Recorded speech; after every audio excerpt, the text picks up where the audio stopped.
So for this installment, I'm going to look at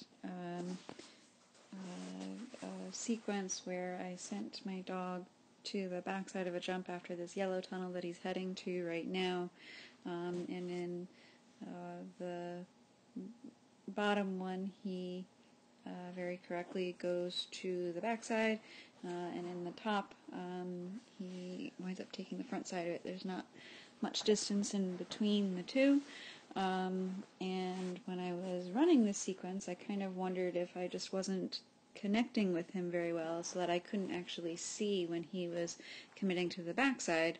So I thought it was going to be my eyes when I looked at the video.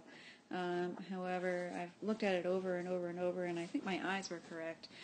And the one thing that I think I corrected in between these was actually my position. Because of it being a tunnel, it blocks his view of where I'm going and of my feet.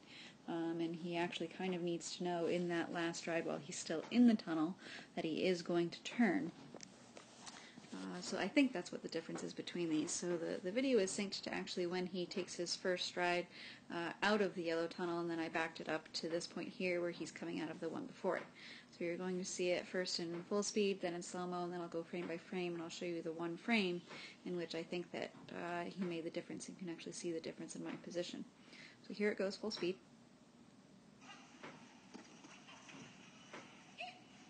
And you can hear me say even the top again, we had actually done it right and then incorrectly on that one, so I don't think it was anything that he learned and that he was able to anticipate what I was about to do. He really was just being a good boy and following the cues that I gave him. So now I'm going to have it go forward in slow motion.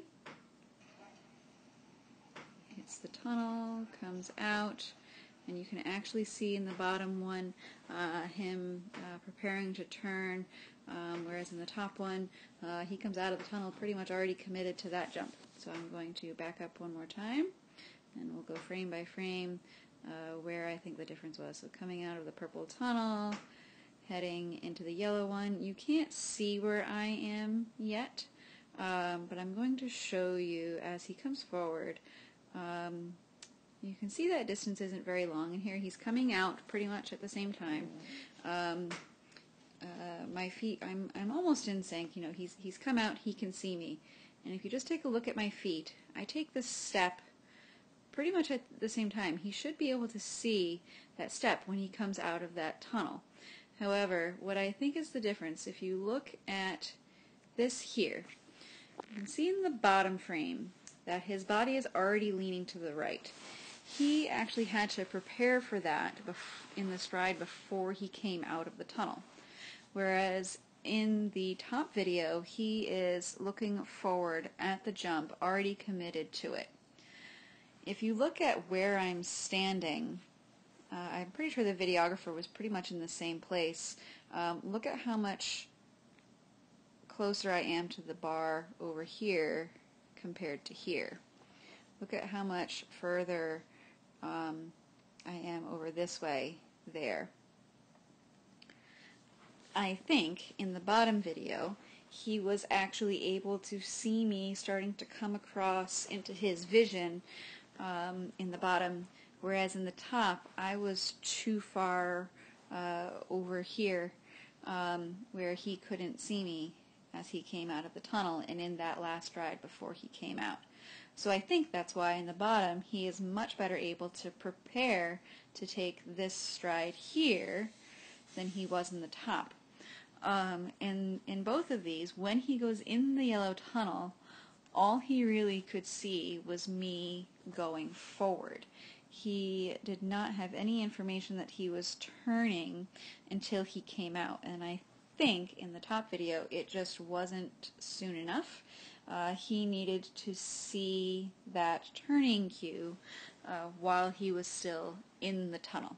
So I think that's where the difference is. I'd love to have a video camera actually set up from the dog's point of view and kind of looking through the tunnel in order to really verify this, but unfortunately this has all been hindsight. I've watched this video probably a couple of dozen times before I really realized this.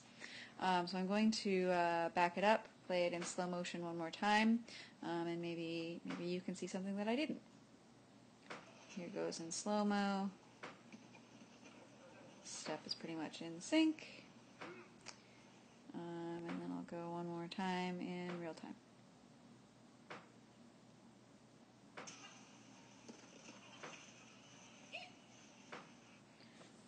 So that's it. This one is one of the videos that shows that yes, your position can be important, especially when your other cues, such as motion, are overriding some things, and you need to cue a turn when they can't necessarily see your turning cues in time, such as in a tunnel.